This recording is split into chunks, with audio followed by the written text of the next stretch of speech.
FinTrends est une série de podcasts dédiés aux tendances et aux actualités du secteur de la finance et de la tech.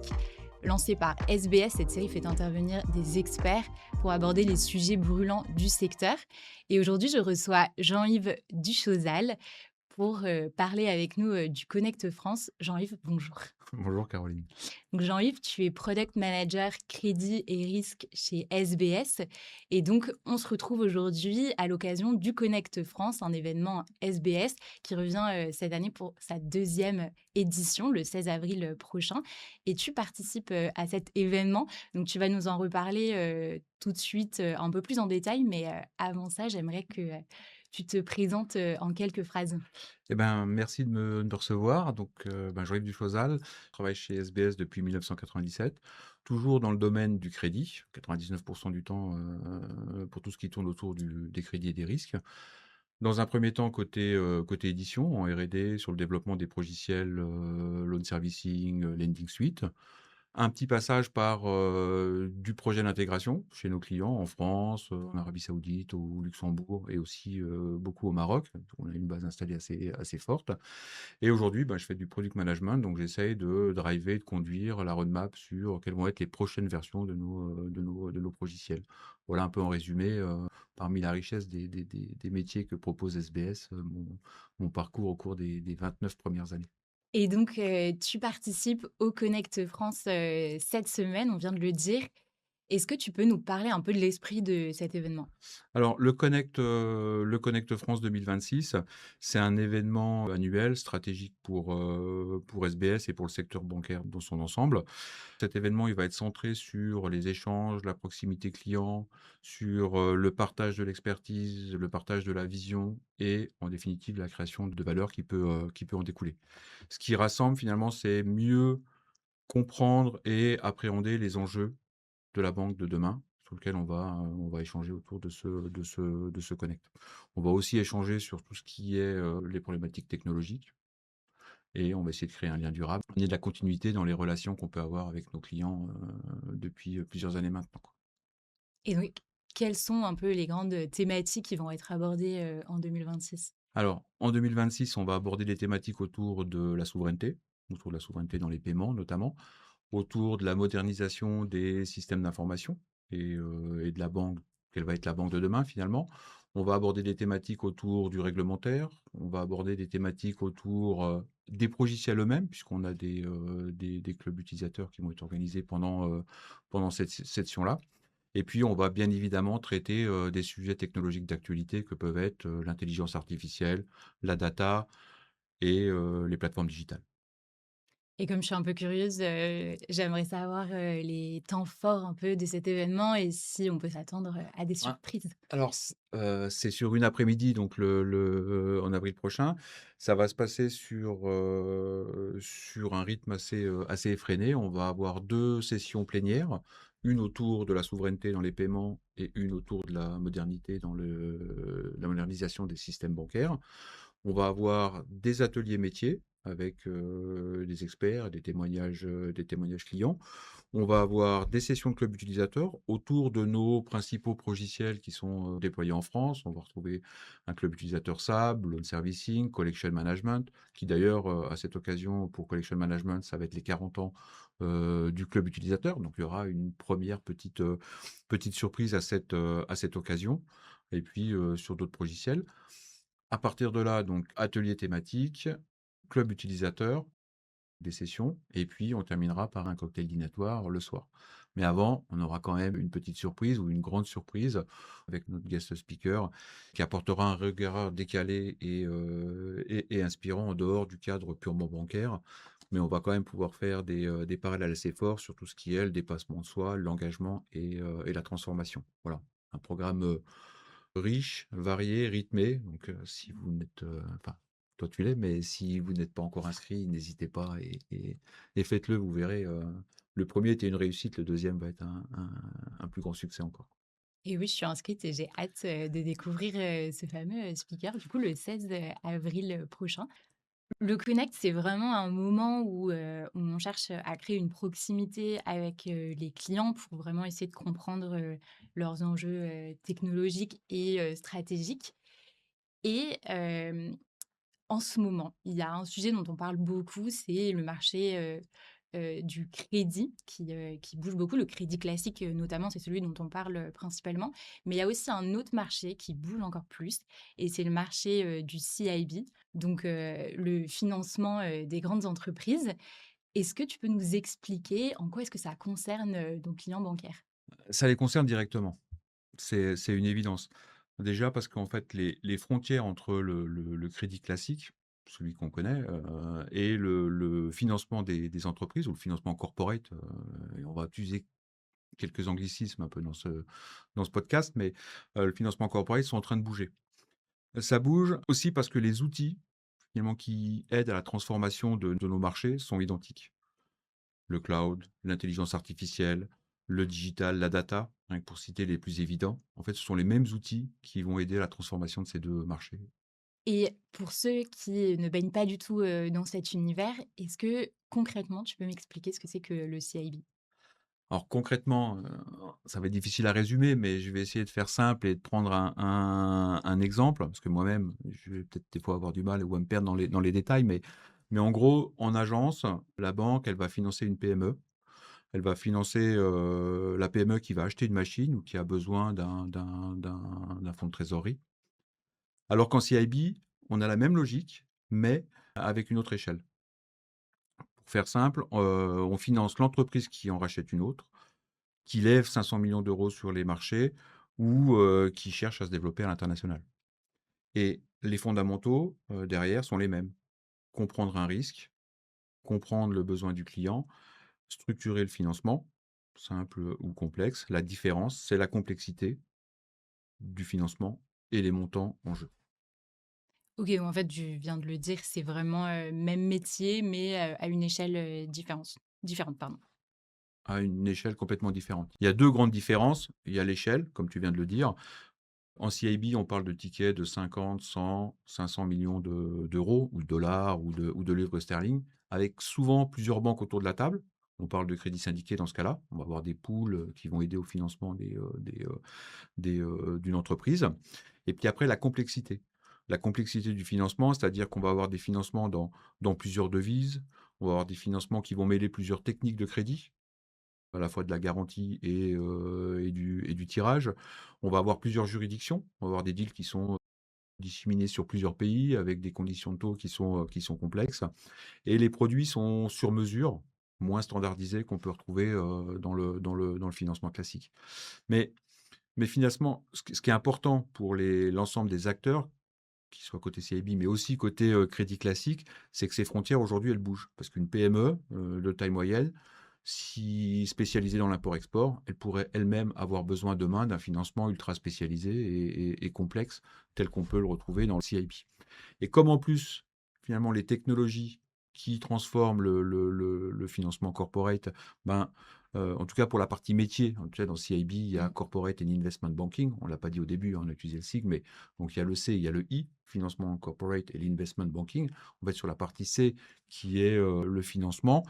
Mais en fait, les technologies qui transforment le système d'information, ce sont les mêmes que celles qui transforment la banque traditionnelle. OK, donc il existe vraiment des ponts entre le financement corporate et le crédit classique. Et donc tout à l'heure, on parlait du fait que, le CIB bougeait beaucoup. Qu'est-ce qui bouge vraiment concrètement? Il y a 3 grands mouvements en ce moment. Pour les mémoriser, on va parler des 3 R: reprise, recomposition, révolution. Reprise, tout d'abord, parce qu'on sort, alors la période internationale est toujours complexe, mais on sort quand même d'une période où l'accès au financement était compliqué. Et donc là, ça redémarre. On a les opérations de fusion-acquisition, les levées de fonds sur les marchés qui redémarrent fortement. Aujourd'hui, les revenus du CIB à l'échelle mondiale représentent 3 000 milliards de dollars, donc ce qui est quand même conséquent. Et en fait, c'est un marché qui pèse quasiment 50% des revenus bancaires mondiaux. Une recomposition, parce qu'on a des nouveaux acteurs qui rentrent, un peu comme on l'a eu dans le retail il y a une dizaine d'années, on a eu des banques digitales qui ont émergé. On a aujourd'hui des nouveaux acteurs qui rentrent sur ce marché-là, j'y reviendrai un petit peu juste après, mais on a aussi des cartes géographiques qui bougent, qui sont mouvantes. On vient de finir le Brexit, Donc il y a une recomposition en fait, notamment des places financières entre Paris, Francfort et Londres, par exemple. Donc ça, c'est le deuxième fait, la recomposition, notamment en Europe après le Brexit donc. Et enfin la révolution le troisième R, c'est la révolution technologique. On a déjà un peu parlé au début, mais l'intelligence artificielle, la tokenisation des actifs, les plateformes digitales. Et ça, cette révolution, c'est quand même le changement majeur sur les années ou sur les mois qui viennent. Et ça va redéfinir complètement les règles du jeu entre banques classiques et banques traditionnelles et banques CIB. Tu as parlé de nouveaux acteurs. De qui on parle exactement? Alors, derrière les nouveaux acteurs, je cible le private credit. En gros, la dette privée, c'est des acteurs comme Ares, Blackstone. En gros, ce marché, aujourd'hui, il pèse entre 1500 et 2000 milliards. Donc, s'il a doublé, c'est qu'il pesait entre 750 et 1000 milliards de dollars. Et certaines projections le voient même aux alentours des 3000 milliards en 2028. Pourquoi ces acteurs ils gagnent du terrain? Pourquoi finalement ils rentrent? C'est leur vitesse. C'est réellement leur vitesse. Un fonds, aujourd'hui, peut décider d'un financement de 500 millions de dollars ou d'euros en 15 jours. Là où un acteur traditionnel va plutôt tourner entre 2 à 3 mois. Réellement, leur vitesse de décision, et c'est ça qui leur permet de rentrer sur ce marché-là. Mais finalement, ça reste aussi important, un peu comme tout à l'heure, c'est pas que de la concurrence. Il y a de la concurrence, certes, mais ce n'est pas que de la concurrence parce que les banques elles-mêmes financent les fonds pour leur permettre de financer l'économie.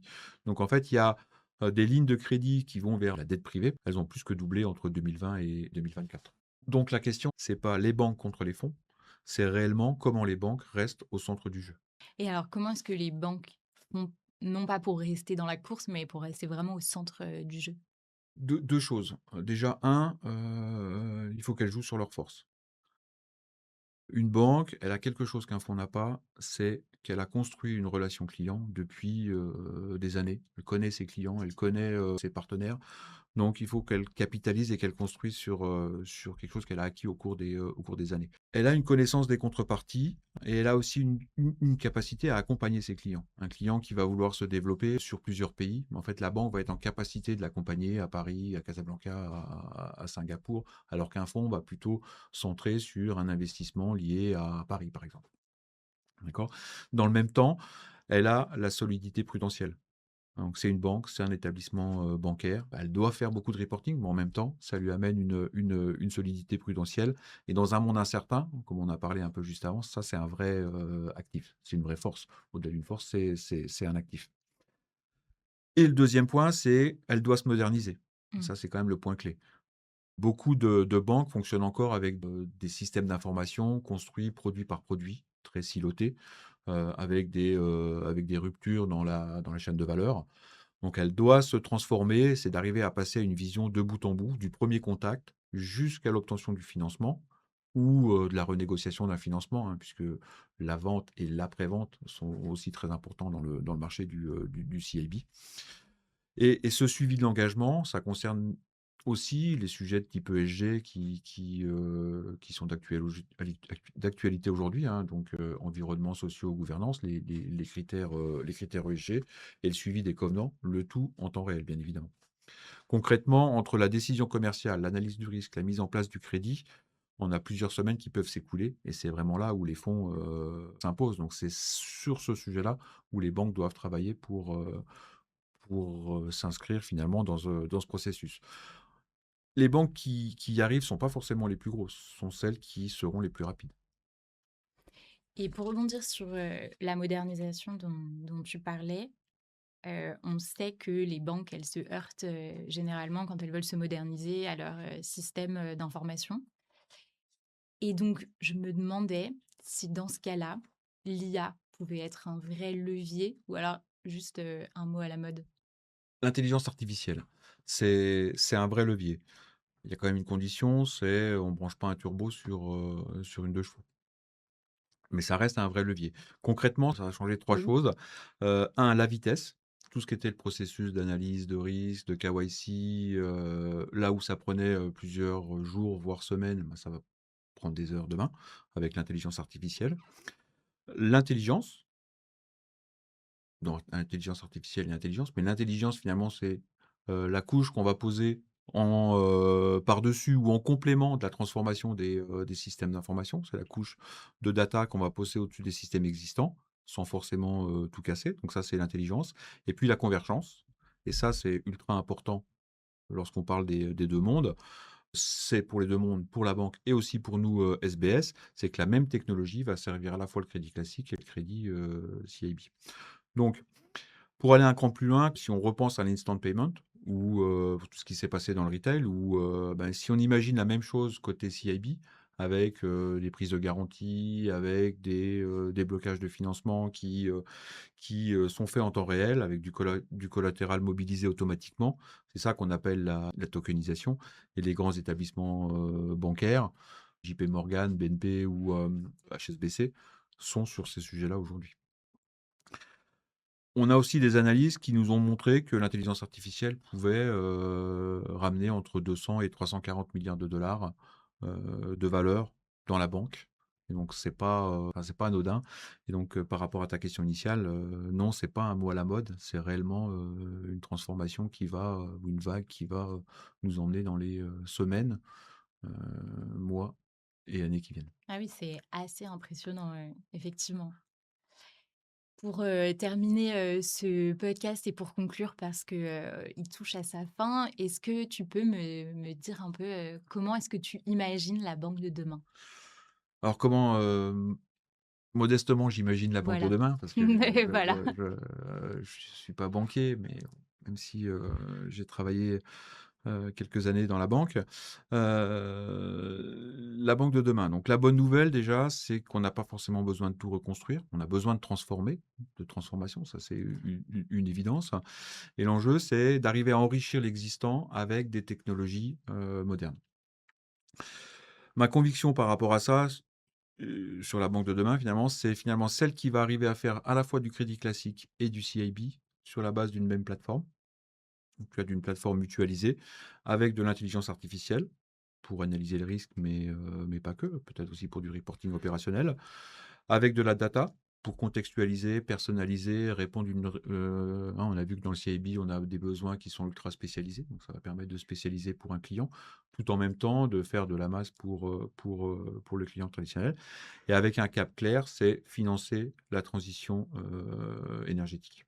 Je pense que ça, c'est une vraie, c'est la banque de demain telle que moi je la vois, à mon niveau. Et sur ce terrain-là, ce qu'on peut dire, c'est que les banques, elles sont irremplaçables. Elles ont leur place et elles auront toujours leur place. Elles se sont même engagées à financer, la transition, écologique à hauteur de 500 à 1 000 milliards de dollars. Donc, c'est bien pour financer les entreprises et le monde professionnel. Et justement, SBS, a des ambitions pour, sur le terrain, du CIB. Qu'est-ce que vous construisez en ce moment? On construit exactement ce qu'on vient de décrire, ce dont on vient de parler. Alors on le construit pour la partie CIB, mais ça existe déjà pour la partie crédit classique et finalement on capitalise et on va permettre à nos clients avec, SBS Lending Suite qu'on lance, en ce moment, en tout cas qu'on promeut en ce moment, qu'on lance la capacité à traiter la gestion du crédit de bout en bout, entre le l'onboarding jusqu'au recouvrement sur la base de non-composants qui vont traiter à la fois du crédit classique et du crédit corporate.